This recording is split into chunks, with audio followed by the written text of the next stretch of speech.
Gloria a Dios. Les invito así de pie a abrir sus Biblias en el libro de Segunda de Crónicas, capítulo 28. Vamos a leer la palabra de Dios y luego vamos a proclamar sus virtudes. En Segunda de Crónicas 28 vamos a leer del verso 22 al final y continuamos en el capítulo 29 hasta el verso 11. Son varios versículos, así que les pido se concentren para que recibamos toda la lectura de la palabra de Dios, podamos digerir esta palabra, ya que es la palabra santa de Dios y es la verdad de Dios para nuestras vidas hoy. Y el Señor quiere hablarnos a través de esta palabra. En Segunda de Crónicas 28, vamos a leer del 22 al final y luego seguimos en el 29. Usted sabe que la Biblia no se escribió por capítulos, sino que es una manera que se dividió para hacerla más fácil de leer. Pero a veces, si empezamos en un capítulo, nos perdemos lo que llevó a ese capítulo. Por eso a veces me gusta empezar en el capítulo anterior. ¿Estamos allí? Segunda de Crónicas 28, 22. Dice, además, el rey Acaz, en el tiempo de aquel le apuraba, aquel era el enemigo, el rey de Asiria, añadió mayor pecado contra Jehová. Qué triste eso, ¿verdad? Que cuando una persona está en apuros, en lugar de acercarse a Dios, añade a su pecado. Porque ofreció sacrificios a los dioses de Damasco, que le habían derrotado. Y dijo, pues que los dioses de los reyes de Siria les ayudan. Yo también ofreceré sacrificios a ellos para que me ayuden. Mire qué lógica esa, ¿verdad? Bien que fueron estos su ruina y la de todo Israel. Además de eso, recogió Acaz los utensilios de la casa de Dios y los quebró. Y cerró las puertas de la casa de Jehová. Y se hizo altares en Jerusalén y en todos los rincones. Hizo también lugares altos en todas las ciudades de Judá para quemar incienso a los dioses ajenos, provocando así la ira a Jehová, el Dios de sus padres. Los demás de sus hechos y todos sus caminos, primeros y postreros, he aquí están escritos en el libro de los reyes de Judá y de Israel. Y durmió Acaz con sus padres y lo sepultaron en la ciudad de Jerusalén, pero no lo metieron en los sepulcros de los reyes de Israel. Esto es algo importante. ¿Cuán malo sería este rey que ni siquiera lo sepultaron en las tumbas de los reyes? Y reinó en su lugar Ezequías, su hijo. Hay un dicho popular, de tal palo, tal astilla. Pero esta astilla no salió de ese palo. Comenzó a reinar Ezequías siendo de 25 años y reinó 29 años en Jerusalén. El nombre de su madre fue Abías, hija de Zacarías, e hizo lo recto ante los ojos de Jehová, conforme a todas las cosas que había hecho, ¿quién? Acab. David, su padre. Mire que la Biblia, aunque él era hijo de este rey Acab, lo remonta a David. David, su padre. En el primer año de su reinado, en el mes primero, abrió las puertas de la casa de Jehová y las reparó. E hizo venir a los sacerdotes y levitas y los reunió en la plaza oriental. Y les dijo, oídme, levitas, santificaos ahora y santificad la casa de Jehová, el Dios de vuestros padres, y sacad del santuario la inmundicia, porque nuestros padres se han rebelado y han hecho lo malo ante los ojos de Jehová nuestro Dios, porque le dejaron y apartaron sus rostros del tabernáculo de Jehová y le volvieron las espaldas. Y aún cerraron las puertas del pórtico y apagaron las lámparas y no quemaron incienso, ni sacrificaron holocausto en el santuario al Dios de Israel. Por tanto, la ira de Jehová ha venido sobre Judá y Jerusalén y los ha entregado a turbación y a execración, a escarnio, como veis vosotros con vuestros ojos. Y aquí nuestros padres han caído a espada y nuestros hijos, nuestras hijas, nuestras mujeres fueron llevados cautivos por esto. Ahora pues yo he determinado hacer pacto con Jehová, el Dios de Israel, para que aparte de nosotros el ardor de su ira. Y terminamos en el verso 11. Hijos míos, no os engañéis ahora, porque Jehová os ha escogido a vosotros para que estéis delante de él y le sirváis, y seáis sus ministros, y le queméis incienso. Vamos a orar. ¿Oran conmigo? Señor, gracias por tu palabra. Te pedimos oídos para oír, un corazón para creer, manos y pies dispuestas para obedecer. Y te pedimos, Señor, sobre todo, que tu nombre sea exaltado al predicar tu palabra, en el nombre de Jesús. Amén. Pueden tomar sus lugares, los niños, si no han salido ya, van a salir a su clase. Y nosotros vamos a proclamar la palabra de Dios. He titulado este mensaje, El milagro del avivamiento. El milagro del avivamiento. Los cristianos, los hijos de Dios, la gente que cree en Dios, es en muchos aspectos igual a la gente que no cree en Dios. ¿Estamos de acuerdo? En muchos aspectos somos iguales. ¿Tenemos problemas como la gente que no cree en Dios? ¿O soy solo yo? ¿Nos enfermamos? ¿Los cristianos se enferman? Había algunos que pensaban que eran inmunes al virus. Pero nos dimos cuenta que no somos inmunes, nos enfermamos. Fallamos, nos equivocamos, pecamos. No hay amén ahí, parece que soy yo solo.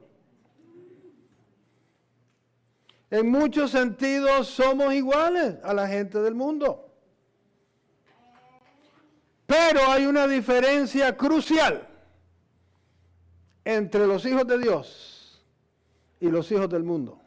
Y es esta.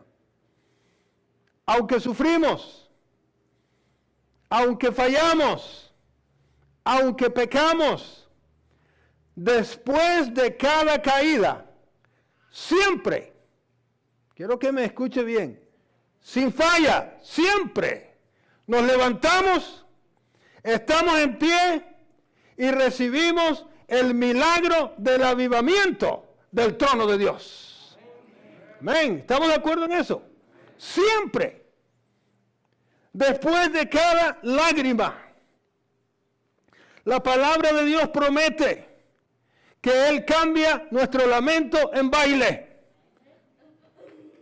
Siempre después de cada prueba, después de cada noche, el Señor nos promete, nacerá el sol de justicia y brillará el día. Yo cambio tu lamento en baile, quito tu cilicio y hago fiesta en tu vida. Lo que el enemigo hizo para el mal, lo cambio para bien. La promesa de Dios para su pueblo es la promesa del avivamiento. Quiere decir que Él da vida donde había muerte. El Señor Jesucristo hizo esta advertencia en cuanto a Satanás. Él dijo, el enemigo ha venido para tres cosas. Para hurtar, ¿para qué más? Matar y destruir. Pero inmediatamente dice, pero yo he venido para que tengan vida y para que la tengan en abundancia. Ahora quiero advertir, el Señor no dijo Eso es si el enemigo no lo encuentra primero. ¿Verdad que no dijo eso? No. Él no quiere decir que hay dos opciones, o muerte con el diablo o vida con Cristo. Él está diciendo que aun si el enemigo te roba, ¿me está oyendo? Aun si el enemigo destruye lo que Dios te ha dado, y aun si el enemigo mata. Oh, esto es fuerte, hermano. Esto es pesado. Esto no es el biberón. Aun si el enemigo mata. El amor, la fe, el compromiso con el ministerio. Cristo vino a deshacer las obras del diablo y a dar vida donde había muerte. Él es poderoso para dar vida, para traer avivamiento a lo que había muerto. Hay fe muerta, dice la palabra, la fe sin obra es muerta, pero esa fe no tiene que permanecer muerta. El Espíritu de Dios es poderoso para darle vida a esa fe que había muerto. Cuando el hijo pródigo regresa a casa, y ustedes saben la parábola, su hermano no está contento y no lo quiere recibir. Y el padre viene al hermano y le dice, tú deberías estar contento, porque tu hermano, ¿qué le dice? ¿Estaba cómo? Muerto. Aleluya, muerto.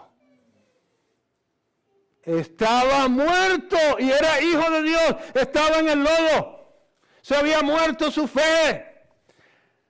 Pero lo que hace la diferencia con los hijos de Dios, que el Señor dijo, el que cree en mí, aunque esté muerto, vivirá. Y no se refiere solamente a la resurrección final del cuerpo. Si el Señor ha prometido resucitar nuestro cuerpo, ¿cuánto más ha de dar vida a nuestro espíritu, a nuestra alma, por cuanto el Espíritu de Dios mora en nosotros? Estaba muerto y ahora vive. ¿Cuántos hijos pródigos hay que usted ha dado por muerto? Y el Señor te dice hoy, no pierdas la esperanza, porque yo doy vida donde el diablo había traído muerte. El Señor es el Dios de la vida, de la renovación, de la restauración, del avivamiento. A través de la palabra de Dios, encontramos que el pueblo de Dios le ha fallado a Dios muchas veces. Ha sido atacado muchas veces. Pero siempre, después de cada caída, el pueblo de Dios recibe el milagro del avivamiento. Después de cada derrota, el pueblo de Dios es visitado con nueva victoria. Y lo hemos encontrado en este ejemplo que hemos leído hoy. Pero no es el único. Antes de entrar en él, quiero mencionar el milagro del avivamiento en un hombre que se llamó Aarón. Dios lo escogió para ser el sumo sacerdote del pueblo de Israel. Y el Señor usaba a Aarón y él tenía una vara. Y una vara, ustedes saben, es un pedazo de madera que fue cortado de un árbol hace mucho tiempo y está seco. Y el Señor usaba la vara de Aarón para hacer milagros, para traer juicios sobre sus enemigos. ¿Recuerdan ustedes cuáles fueron los milagros que Dios hizo usando la vara de Aarón? Cuando el Señor transformó los ríos de Egipto en sangre, dijo, Aarón, levanta tu vara sobre los ríos de Egipto, y se volvieron en sangre. Cuando el Señor envió la plaga de ranas, dijo Aarón, tu vara en las aguas y salieron ranas y llenaron la tierra. Cuando el Señor envió la plaga de piojos, también usó la vara de Aarón. Pero el milagro más hermoso que Dios hizo con la vara de Aarón fue el milagro del avivamiento. El pueblo se rebeló contra Moisés y Aarón. Y el Señor dijo, quiero que todos los líderes de las tribus depositen sus varas frente al tabernáculo. Porque el pueblo le decía a Aarón, ¿quién te crees tú para ser el sumo sacerdote? ¿Quién ha dicho que tú eres mejor que nadie? Y yo pienso que Aarón,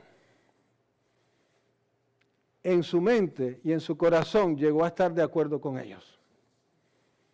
Porque si ustedes recuerdan, fue Aarón quien hizo un becerro de oro.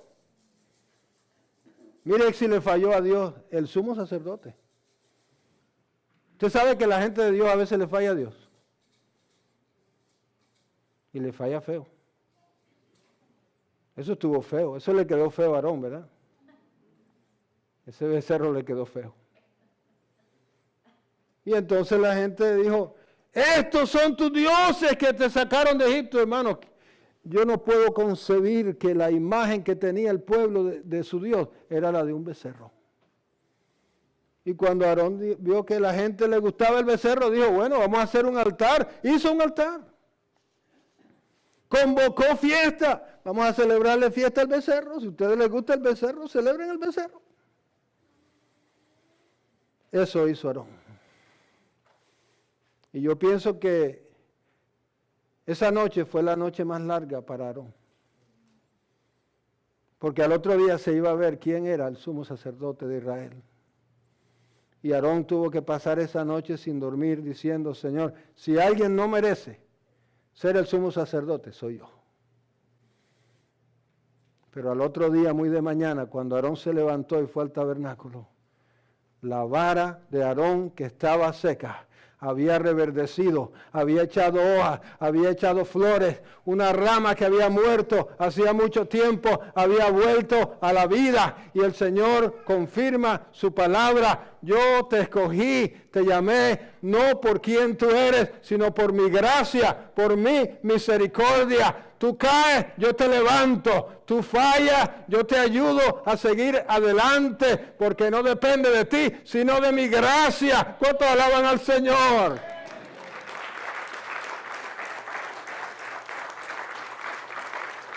Nunca más sería esa vara usada para juicio. El Señor dijo ahora, esa vara tiene que ser depositada dentro del arca del pacto. No hay lugar más santo en esta tierra. Allí fue depositada la vara de Aarón, que reverdeció, para que sea un testimonio perpetuo al pueblo de Dios. Y en este tiempo el Señor le habla a su iglesia, te habla a ti. Si hay ministerio que ha muerto, si hay esperanza que ha muerto, si hay amor que ha muerto, si está seca tu vara, yo soy poderoso para dar vida donde había muerte. Nuestro Dios es el Dios de la renovación. Este hombre, Ezequías, es una sorpresa en la Biblia, porque como decíamos al principio, a veces juzgamos a una persona por la familia de donde viene, ¿verdad que sí? O el país de donde viene. Muy triste eso. Siempre le digo al pueblo de Dios, no haga eso. Aún le digo, ni pregunte de dónde es una persona. Porque yo sé lo que pasa en la mente. Lo primero que usted quiere saber de alguien es de dónde es, cuando le conoce. Usted le pica la lengua por preguntarle. Y cuando le dice, usted dice, ah, claro, ya yo sabía. Con razón.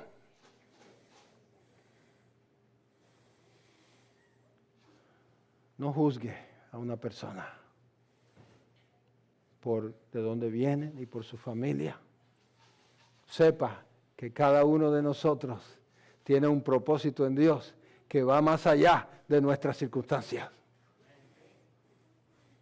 Ezequías tenía todas las de perder. Su padre había sido uno de los peores, si no el peor de los reyes de Israel. Ustedes ven lo que había hecho en el templo. Quebró los instrumentos sagrados. Eso es como que aquí quebráramos el púlpito y la mesa de la Santa Cena y tiráramos todo a la basura y cerráramos las puertas. Eso es lo que hizo el rey acá.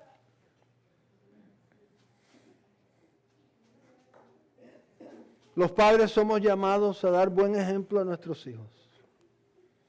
Y Dios usa el ejemplo de los padres. Pero yo quiero decirte algo hoy que debemos entender muy claramente. Si tus hijos se salvan, escúchame bien, y le sirven a Dios, no va a ser por ti. En otras palabras, tú no puedes tomar el crédito ni la gloria y decir, es por el ejemplo que yo le di. Por supuesto, debes darle buen ejemplo. Eso es el mandamiento y Dios lo usa. Pero si tus hijos se van a salvar, va a ser solamente, exclusivamente, por la gracia de Dios. Por su gracia, por gracia sois salvos, por medio de la fe. Y esto no es de ustedes, es don de Dios. No por obras, para que nadie se gloríe. Porque la gloria le pertenece a Dios. Más fuerte que tu ejemplo, bueno o malo, es el poder del Espíritu de Dios para salvar. Pídele al Señor esa gracia para tus hijos. Yo se la pido todos los días. Y confía en su misericordia. Es interesante, como señalábamos cuando leímos, que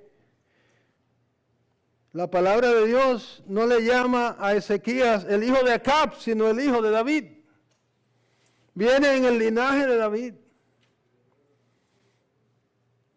Y la razón por la cual Ezequías se convierte en un agente de avivamiento es por una promesa que Dios le había hecho al rey David.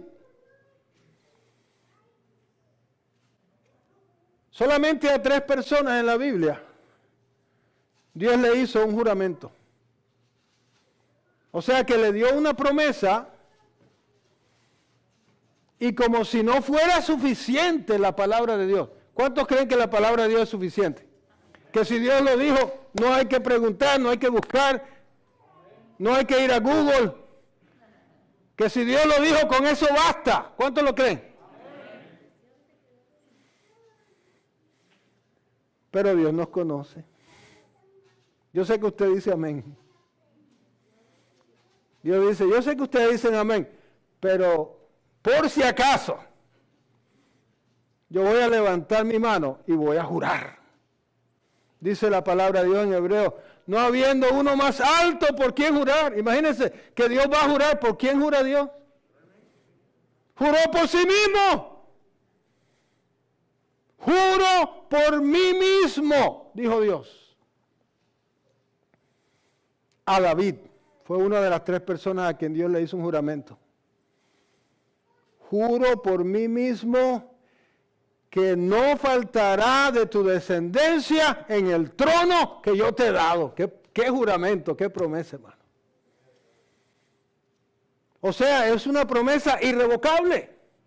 Algunas promesas son condicionales. Si tú haces esto, entonces te voy a bendecir. Pero los juramentos de Dios son irrevocables. Y Él lo explica, le dice, si tus hijos me fallan, si ellos pecaren, yo los voy a castigar, yo voy a lidiar con ellos. Pero aunque ellos pecaren, este juramento que yo te hago nadie lo puede invalidar. Siempre habrá uno de tu descendencia que me sirva en el trono de David. Aleluya. Por eso, aunque Acab fue uno de los peores reyes y llevó al pueblo de Israel a lo más profundo del pecado y la idolatría, viene el milagro del avivamiento y Dios levanta a Ezequías y lo pone sobre el trono de David y trae vida nuevamente al pueblo de Israel. Ahora yo quiero hacerte una pregunta muy importante. Si Dios fue fiel al juramento que le hizo a David, aunque sus hijos fallaron y fallaron feo, ¿cuánto más será fiel Dios en el juramento que le hizo a su Hijo Jesucristo? Porque la segunda de las tres personas a quien Dios le hizo un juramento fue a su propio Hijo. Le dijo, yo juro que tú eres sacerdote para siempre, según el orden de Melquisedec. Y yo quiero que entendamos lo que ese juramento significa para nosotros. Porque la palabra de Dios dice, pero ustedes son pueblo escogido. Real sacerdocio. ¿Por qué somos nosotros sacerdotes? Porque estamos en Cristo. Y el juramento del sacerdocio eterno de Cristo nos cubre a nosotros. Por eso el Señor dice que somos reyes y sacerdotes y les serviremos eternamente. No es por nosotros, hermano, téngalo por seguro. Si fuera por nosotros, ninguno de nosotros podía servir a Dios. Pero es por el juramento que Él le hizo a su Hijo Jesucristo. Tú eres sacerdote para siempre. Se aplica a la iglesia. Yo quiero que tú lo creas hoy. Algunos me miran como que, bueno, pastor, yo no sé, yo creo que usted se está pasando de la raya. La palabra de Dios dice que tú eres un sacerdote de Dios, que tú eres una sacerdotisa de Dios. Amén. Diga amén sin miedo, si lo cree. Si no, vamos a revisarlo en la Biblia. Pero sí lo dice. Y ese sacerdocio no termina cuando tú mueres, ¿verdad que no? Sino que es eterno. Entonces tú eres sacerdote para siempre. Y no es por ti, es por la gracia de Dios. Eso está heavy.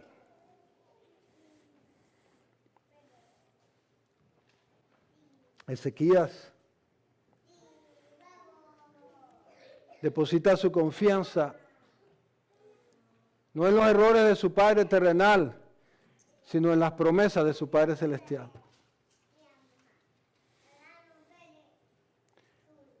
Y determina en su corazón restaurar lo que el enemigo destruyó.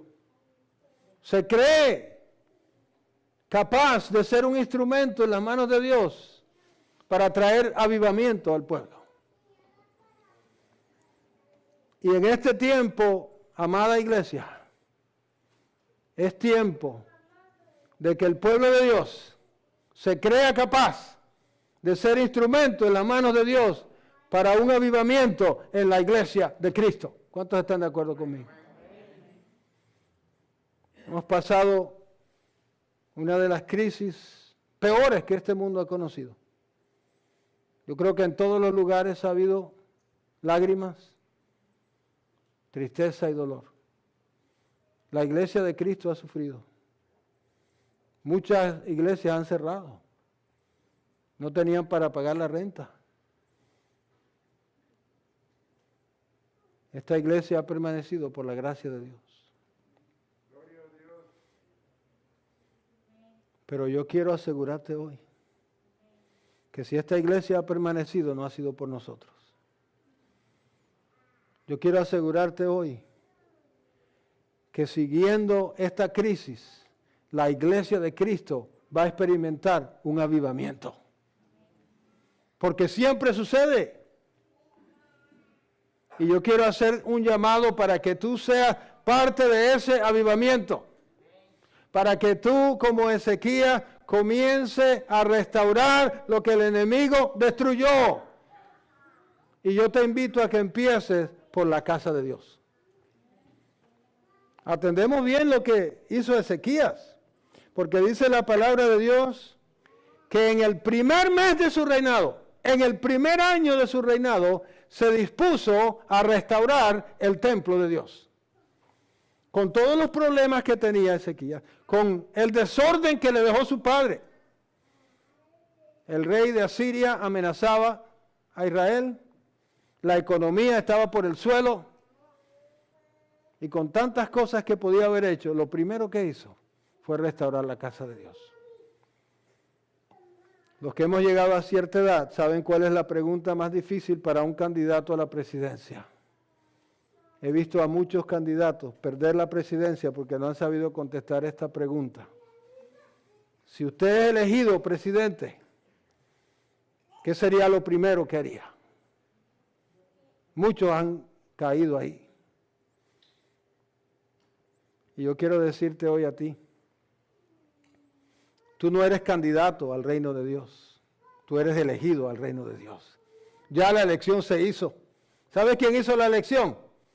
Dice la palabra, que si nosotros estamos en Cristo, no es porque nosotros lo elegimos a Él, sino porque Él nos escogió a nosotros. Dios te ha escogido a ti. ¡Oh, qué bueno! ¡Qué bendición! Ya la elección se hizo. Ganaste la elección. Por la gracia de Dios. ¿Ahora qué vas a hacer? Lo primero que hace Ezequías es edificar el templo. ¿Por qué, hermano? ¿Por qué edifica el templo primero? Porque Ezequías entendió que toda bendición se origina en el templo. Quiero que tengamos esto muy claro. La palabra de Dios, y hemos estado estudiando en Apocalipsis 22, dice que hay un río que fluye desde el mismo trono de Dios. Y el profeta Ezequiel, en el capítulo 47, recibe la visión que desde el templo del avivamiento, sale un río que fluye y da vida al desierto, que desemboca en el mar muerto y le da vida al mar muerto. Y es claro que ese río fluye del templo. Y yo quiero que entendamos algo en este día. Las bendiciones fluyen de la relación del pueblo de Dios con Dios en la casa de Dios. Nos equivocamos si pensamos que el río fluye de nuestra casa a la iglesia. No, así no funciona. Fluye de la iglesia a tu casa.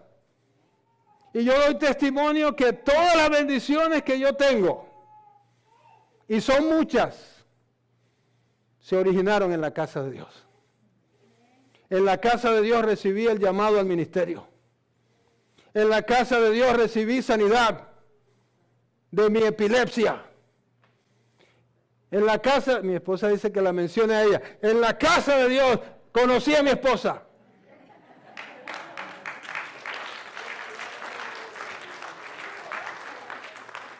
Yo la iba a mencionar, pero ella no. Si yo dejo pasar esa por alto, hermano, no hay almuerzo.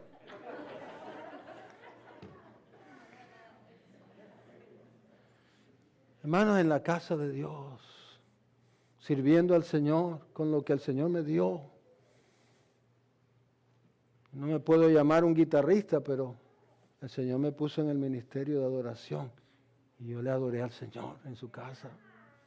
Y yo sé, hermanos, que todas las bendiciones que yo he recibido fluyeron de mi servicio a Dios en la casa de Dios.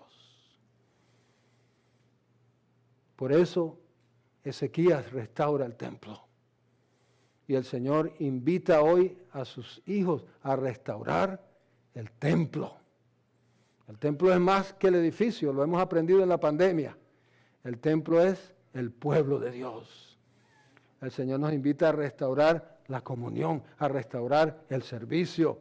Ezequías llamó a los levitas, a los del grupo de adoración, y les dijo, conságrense, vamos a adorar a Dios otra vez. Ah, pero yo pensé que tu papá dijo que no. Mi papá dijo que no, pero mi Padre Celestial dijo que sí. Vamos a adorar a Dios. Aleluya. Y se consagra el grupo de adoración y comienzan a adorar a Dios en el templo. Y entonces Ezequías dijo, quiero mensajeros por todo Israel que inviten al pueblo a celebrar la Pascua en Jerusalén. El pueblo había dejado de ir a Jerusalén a celebrar la Pascua. Y muchos, dice la palabra, ojalá que usted lea, hermano, son como 4 o 5 capítulos que hablan de este avivamiento. Mucha gente se burlaba de los mensajeros. Decían, eso es muy lejos. Si yo puedo alabar a Dios desde mi casa.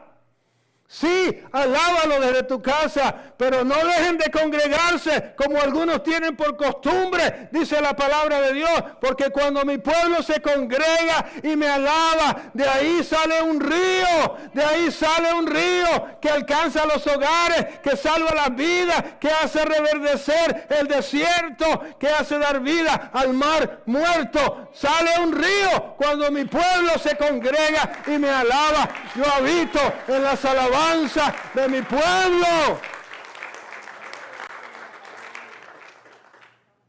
No todos vinieron, pero muchos vinieron.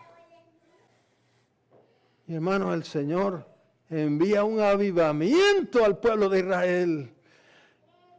Y deja ese testimonio. No se puede destruir mi obra.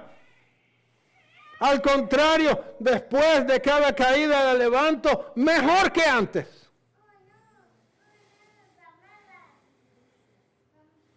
Y el pueblo de Dios, que no se había preparado para una batalla, enfrenta entonces el ejército asirio. Sennacherib rodea a Jerusalén y le envía una carta al rey Ezequías. Y en esa carta le dice, si tú crees que tu Dios te va a salvar de mi mano, mira los países a tu alrededor. Ellos también tienen dioses y yo los destruí. ¿Quién te crees tú? ¿Y quién es tu Dios? ¿Sabe qué hizo Ezequías con esa carta? Se fue al templo. Se fue al altar y le dijo, Señor, el cartero parece que se equivocó. Me mandó esta carta a mí, pero yo creo que esto es para ti. Y se la puso ahí en el altar. ¡Gloria a Dios! Eso se llama confiar en Dios. Eso se llama saber que cuando tú le sirves a Dios y le obedeces a Dios, Él ha prometido, tú cuidas de mi casa, que yo cuido de tu casa. Tú peleas mis batallas y yo peleo las tuyas. Tú sírveme a mí y yo me aseguro de recompensar los que me sirven. ¿Estamos hablando verdad? Hermanos, el rey Sennacherib rodeó Jerusalén con sus ejércitos y el Señor le dijo a Ezequías, no te preocupes, no tengas temor de ellos, porque el que está contigo es más grande que el que está con ellos. Esa noche un ángel se paseó por el campamento asirio. En la mañana no quedaba un soldado con vida. Y el rey regresó a su país.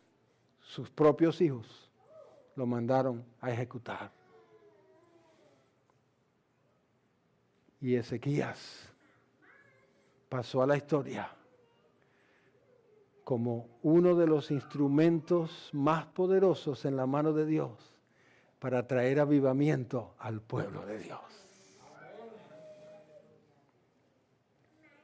Y Él nos deja con este mensaje con el cual quiero terminar hoy. En Segunda de Crónicas 29:11. Yo quiero que tú escuches con mucha atención porque esta palabra es para ti. Hijos míos, no os engañéis ahora,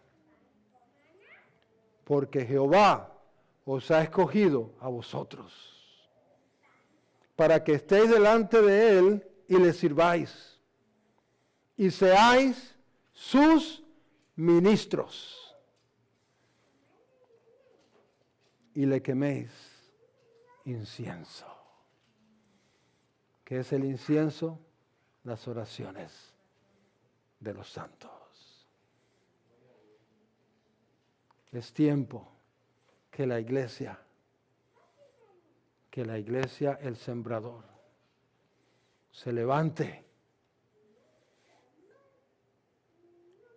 le crea a Dios y comience a restaurar para que Dios envíe avivamiento a su pueblo. Vamos a estar de pie.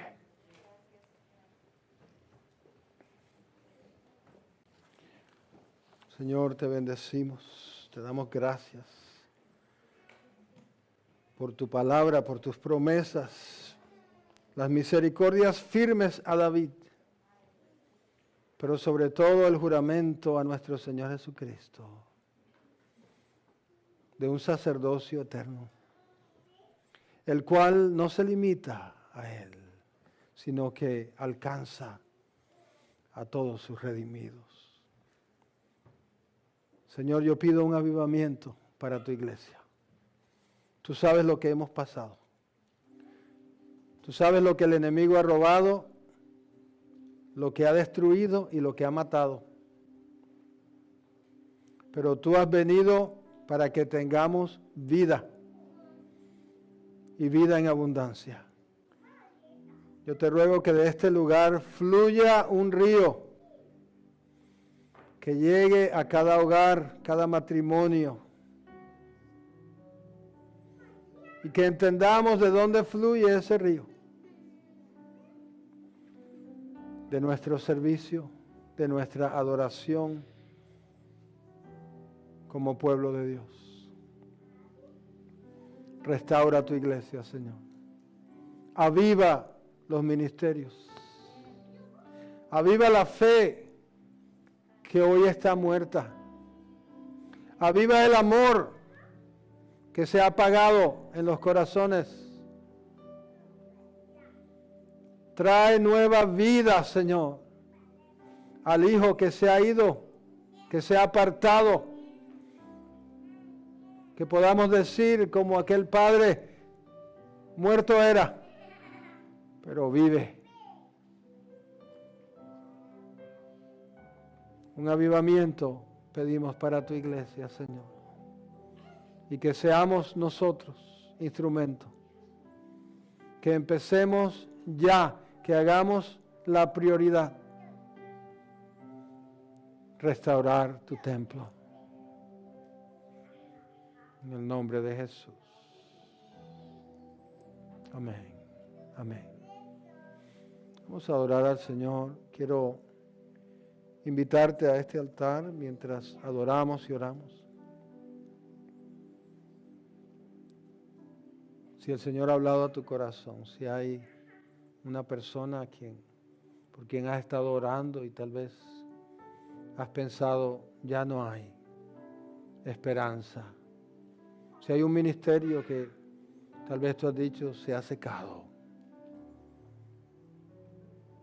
Si hay un llamado que tú dices, ya murió. El Señor te dice, yo doy nueva vida. Te invito al altar para que el Señor ore en ese corazón y en esa situación. Vamos a adorar al Señor mientras oramos. Gracias, Señor.